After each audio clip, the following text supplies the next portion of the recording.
What's up, humans, and welcome to a new Psicoactivo. Happy Saturday, everybody. Okay, so yesterday I did not do the story that Matt Laslo released right after the FBI SCIF briefing with Congress people. I know that Representative Eric Burleson was there. He was actually on a very famous podcast that I really don't like, talking about how well it went. And he was very happy with the way the FBI presented their stuff. So, according to Burleson, technically, Mulder and Scully are real. I'm kidding.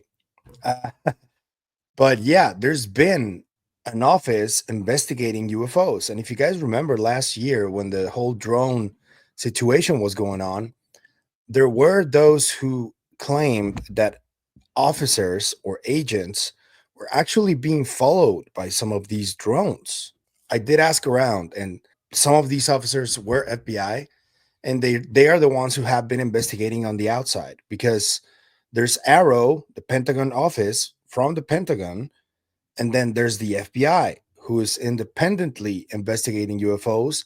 They don't really have like a big budget. They have a small office, very X-Files like, I gotta say, which is really funny. But we hadn't heard from Luna about any of that. And what Laslo just caught was really interesting, and I need you guys to hear it. But first, I'm gonna tell you how this went, because this is the very first time that I get contacted by Laslo for some assistance. There was a little part in the audio where Luna mentions a name, and neither he nor I were able to make out what she was saying. What I did was I started asking to more collaborators and colleagues what they could identify in the audio. Initially, well, one of our colleagues, whose name is Ryan Perky, who lives in Hong Kong, actually, he said that it was possible that Luna was talking about FBI Special Agent John C. Neely, because Luna is talking about another hearing on May 20th of the JFK assassination files. And they're really excited about that. So when Laslo was asking her, she said something along the lines of that. We initially thought that it was John C. Neely, but then another collaborator, whose name is Craig Whitten, he was the one who cleaned up the audio a little bit, and he was the one who managed to make out what name was said. So according to Mr. Whitten, the name that Luna said is George Ioannidis, who was a CIA operative who was involved in the anti-Castro groups called the Student Revolutionary Directorate, or DRE for the Spanish language acronym. And these groups were the ones who were in contact with Oswald in the months before the JFK assassination. This is really significant because I don't know if you guys remember, but I spoke to Jeff Cruikshank too, and he was also talking to me about this guy. So this is very interesting. And Laslo wasn't able to get that yesterday, and he got it this morning. So as soon as we got confirmation of the pronunciation of the name, Laslo ran with the story. So I gotta share it with you guys, see what we got. But I love that this was all teamwork, and it was really cool. Thank you, Laslo, for calling on me to assist you with something. I feel honored for that. So, and thank you to both Ryan and Craig. You guys were amazing help. You're amazing investigators too, researchers. Thank you. All right, so let me show you what Laslo came up with, because it's really interesting. From your U.S. Capitol. Hey, how'd it go, Madam Chair?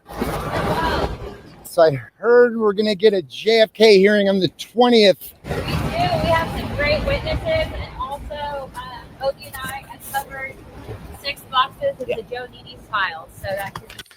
So that's what she said. 6 boxes of the Ioannidis files. So she did say Ioannidis. Yes. When do you think we'll get a UAP hearing? We actually have one being noticed currently, so you guys will see all that information coming out. What happened with this week's hearing? Well, we have 2 SCIF briefings this week, and by the way, Melon got sick, Elizondo got sick, and Mr. Grush also is not feeling well, but Grush has been very helpful. Yeah. So my message is, we got the SCIF. You guys need to be here for the SCIF briefings. Yep. I don't know if everybody was sick, but if they were, it's kind of weird because there's a lot of people getting sick these days. We know that Mellon was suffering from he mentioned it as a non-trivial case of pneumonia. That seems serious. So we hope that he's recovering well. And we know that Lou was under a lot of stress. So maybe there was some kind of a physical reaction after that. And I didn't know about Grush, that he was also not feeling well. So we hope he can get a speedy recovery too. Yep. Thanks. Awesome. Appreciate you, ma'am. Just a quick reminder that this is Ask A Pol, your conduit to Congress. I'm your host, Matt Laslo. And now, back to our latest Ask A Pol exclusive from your U.S. Capitol. How many showed up? We had 3 in there, but 3 of our main ones were sick. So we're going to get it back on the books and see if they show up. They had SCIF flu. How was FBI? Amazing. It was 10 out of 10. Yeah. You could just, I Give you literally, more direction. hey, I was going to tell them in regards to our FBI SCIF interview, 10 out of 10 makes us reconsider AARO. Did you hear that? That's great news. So this means that the FBI is doing a better job than AARO is doing investigating UFOs, which is kind of a no surprise to me because there's already been FBI agents who are very involved in the UFO case. You guys know that the X-Files has a lot of truth in them, and Agent Mulder's character was based on this real-life FBI agent. Well, it also goes to show how poorly AARO has been doing their job. I do gotta say though, yesterday they released yet another unidentified video on their website. And although it's extremely grainy and you can't really make out what it is really, I think that it's a little bit of progress because that's 2 videos within a week that they haven't been able to identify and they acknowledged as unidentified. Baby steps, right? But honestly, if they have videos that are more close up and more clear to see and they're not releasing them, why is that? I happen to think that they don't have access to those, but maybe I'm wrong. I don't know. And it was very clear that Congress is not really in control of anything related to AARO or the Pentagon. However, the Senate Armed Services Committee is. So what's going on there? Need to meet this guy. Yeah, he's He's great. big in the Actually, UFO. we're going to get a Matt copy of the Laslo. book. But yeah, he's great. I got a roll though. Thanks, guys. Cool. I'm Joe, going, ma'am. Let's hear it again, yeah? And this time we're going to compare where Luna says Ioannidis in a different video. But let's hear the original one again. Latest Ask A Pol exclusive from your U.S. Capitol. Hey, how'd it go, Madam Chair? So I heard we're going to get a JFK hearing on the 20th. We do. We have some great witnesses, and also Odie and I uncovered 6 boxes of the Joe Needy's files. So that 6 boxes of the Ioannidis files. Keep that in mind. I'm going to show you this. So here it is. Listen to the way she says it. Mr. Morley, who was George Ioannidis, and why do you emphasize the importance? She said the same one. So mystery solved. It's Ioannidis. Okay, so that's that. Let me know what you think in the comments about what Luna said. We got the hearings back on, which is great news, right after the May 20th JFK files hearing. And we're potentially going to get some news on the date next week for these new UAP hearings. I wonder who's going to be in attendance and who's going to be testifying and everything, because everything that went down with Matthew Brown this week, that earned him the right to be the main witness at the hearing. I think we also have a strong case to get Dr. Eric Davis as part of the hearings.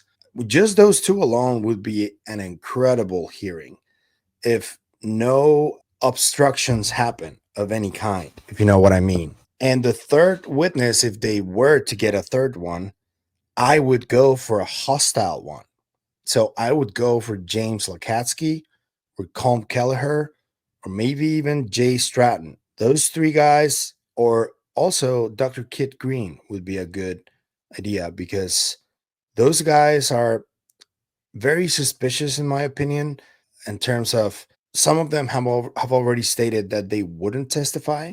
And I know that some of them don't want for disclosure to happen. So what's going on there? So yeah, Matthew Brown and Eric Davis, in my opinion, seem like the most likely to potentially be part of this new hearing. And then I would get a hostile witness, those names that I mentioned. What would you pick? Do you think my picks are okay? Or who would you add? Maybe Bob Lazar in there, maybe Jack Valet, maybe Dr. Hal Putoff. Let me know in the comments. And what do you think about Luna saying that they're reconsidering whatever AARO has been doing with them because of the FBI? I know that Chris Sharp reported that the FBI was being very cagey about it. And I know that Matt Laslo also mentioned something about the FBI not being happy with Laslo reporting on this. Cat's out of the bag, guys. You can't really do much now. So let me know what you think in the comments about this. I'm very eager to hear what you have to say. If you like the content you see, I'm going to ask you to like, share, comment, hit the bell icon. But more importantly, please subscribe. It's free. It takes you a few seconds. None of what I asked you just now costs you anything, and it is what helps us the most. But if you want to help keep the lights on, you can also choose another different way of supporting the show. You can become a member, you can support us on the KGRA website, or you can pick one of the links below that I left for you guys. Anything you choose to do is always very appreciated, as always, so thank you. And that's it for me today on this video, but I'll see you guys in the next one. Remember, guys, stay curious and inquisitive, always. Bye.